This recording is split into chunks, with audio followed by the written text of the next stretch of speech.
Salve, salve galera, bom dia, boa tarde, boa noite. Aqui é o professor de Física Thiago Lima para mais uma aula no nosso curso de Física pelo YouTube. Hoje vamos começar a falar sobre os processos de eletrização. Vamos começar pelo mais simples, a eletrização por atrito. Se ficar alguma dúvida, manda mensagem, deixa comentário, eu vou ter o maior prazer em ajudar vocês. Bora para mais essa aula então? Antes de dar essa aula sobre eletrização por atrito, eu queria lembrar que a gente já falou sobre a classificação dos materiais. Eles podem ser condutores ou isolantes elétricos. Esse processo de eletrização ele pode acontecer quando a gente esfrega um isolante num isolante, um isolante num condutor, às vezes entre dois condutores que a gente atrita. Porém, uma coisa é fundamental. A gente precisa que esses dois corpos eles sejam constituídos de materiais diferentes. Isso porque a gente precisa que um desses corpos, ao ser atritado com o outro, ele tenha uma maior tendência de ganhar elétrons e o outro de perder. Se os dois forem idênticos, feitos do mesmo material, não faz sentido esfregar um corpo no outro, porque a gente não vai ter um corpo querendo ganhar e o outro perder elétrons, afinal eles são feitos do mesmo material.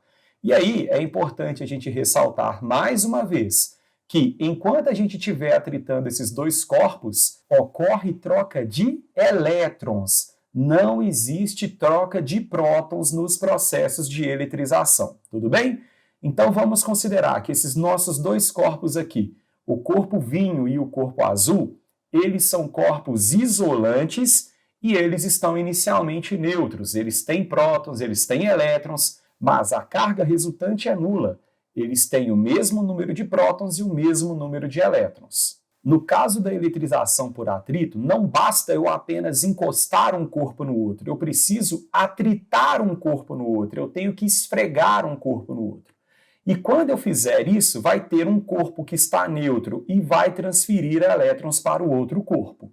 Qual é o resultado final disso daqui? O resultado final é, se esse corpo aqui da minha esquerda, ele ganhou elétrons e antes ele estava neutro, ele vai ficar com carga negativa. Já esse corpo aqui azul, que perdeu elétrons e antes estava neutro, ele vai ficar com carga positiva. Um detalhe importante é que a quantidade de cargas negativas que esse corpo aqui vai estar, por exemplo, vamos supor que esse nosso corpo eu vou chamar de A, ele passou a ter uma carga de menos 6 microcoulombs, ou seja, ele ganhou 6 microcoulombs de elétrons. Esses 6 microcoulombs de elétrons vieram do corpo azul que estava neutro. Então, a carga final deste nosso corpo B, ela vai ser igual a mais 6 microcoulombs, ou seja, ele tem 6 microcoulombs a mais de prótons do que de elétrons. Um fato que é importante é verificarmos se a conservação da carga ela está acontecendo. Antes do atrito, a carga total do meu sistema, olha só, era zero. Tanto a carga do A quanto a carga do B eram nulas, eles estavam neutros. Então, a quantidade de carga total que eu tinha antes de esfregar os corpos era 0 mais 0, 0. Aqui, repare que a quantidade de carga total continua sendo zero. Afinal, menos 6 microcoulombs com mais 6 microcoulombs vai me oferecer uma carga total de 0 coulombs. A conservação da carga do meu sistema, constituído por esses dois corpos, ela tem que acontecer. E ela aconteceu. Para a gente identificar quem vai ficar com carga mais e quem vai ficar com carga menos quando a gente esfregar um corpo no outro, a gente precisa de uma tabelinha que é obtida experimentalmente. Então você vai esfregando lá uma série de materiais. E aí essa tabelinha ela é conhecida como tabela triboelétrica ou simplesmente série triboelétrica. Vamos supor que eu atritei o vidro e a seda. Essa tabelinha, ela me diz que quem está na parte de cima da tabela, ao ser esfregado, atritado na parte de baixo, o de cima fica positivo, o de baixo fica negativo. Então, ao atritar o vidro com a seda, é o vidro que fica com carga mais e a seda fica com carga menos. Então, o nosso vidro, ele seria este corpo aqui, azul, o corpo B, que perdeu elétrons e por isso fica com carga positiva, Já esse corpo B, ele vai ser a seda que ganhou os elétrons e ficou com carga negativa. Dessa forma, toda vez que você tiver um exercício sobre eletrização por atrito e ele perguntar a você qual é a carga de cada um dos objetos que foram atritados, antes de tudo ele precisa te oferecer essa série triboelétrica. E uma conclusão muito importante da eletrização por atrito, que vai nos ajudar a diferenciar ela das outras, é que, após a eletrização por atrito, os corpos eles ficam eletrizados com cargas de mesmo módulo, mas de sinais opostos. Então, se esse cara está com carga menos 6, o outro está com carga mais 6. Se esse aqui ficasse com carga menos 20, o outro teria que ficar com carga mais 20.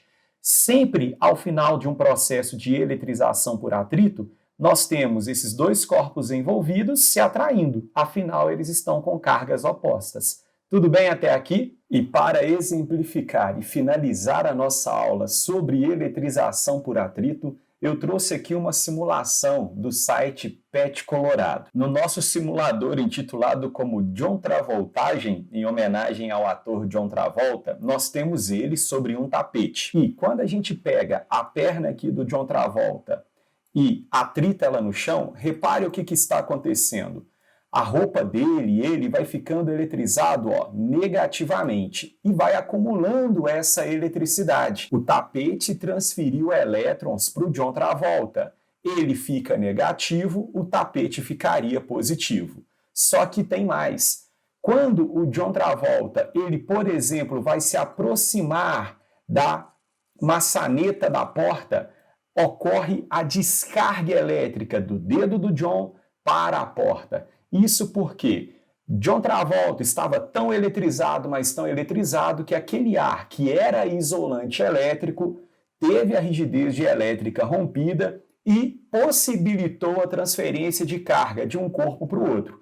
Nesse momento, você pode ter certeza que o John Travolta sentiu choque. A descarga elétrica, galera, ela provoca choque tanto em quem recebe as cargas quanto em quem perde as cargas. No caso, o John Travolta vai sentir essa descarga elétrica passando pelo dedo dele. Então, mais uma vez, temos ali o processo da eletrização por atrito, John eletrizado, descarga elétrica acontecendo. Isso é muito comum de acontecer, por exemplo, quando você está na academia. Você está correndo ali na esteira, a borracha da esteira atrita no plástico da esteira e essa carga elétrica que a borracha vai adquirindo, ela passa para o seu corpo e você fica ali, eletrizado com algum tipo de carga. Vamos supor que seja negativa.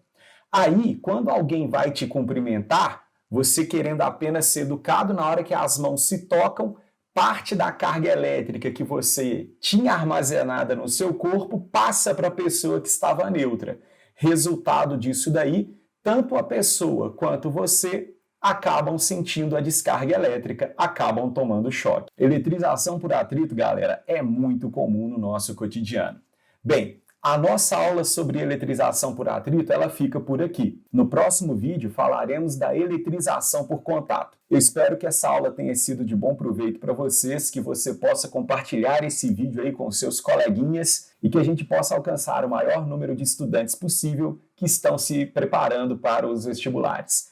Um grande abraço, fiquem bem. Se pintar alguma dúvida, me manda mensagem, deixa comentário, eu vou tentar te ajudar. Até o próximo Física com Thiago Lima. Um grande abraço. Tchau, tchau.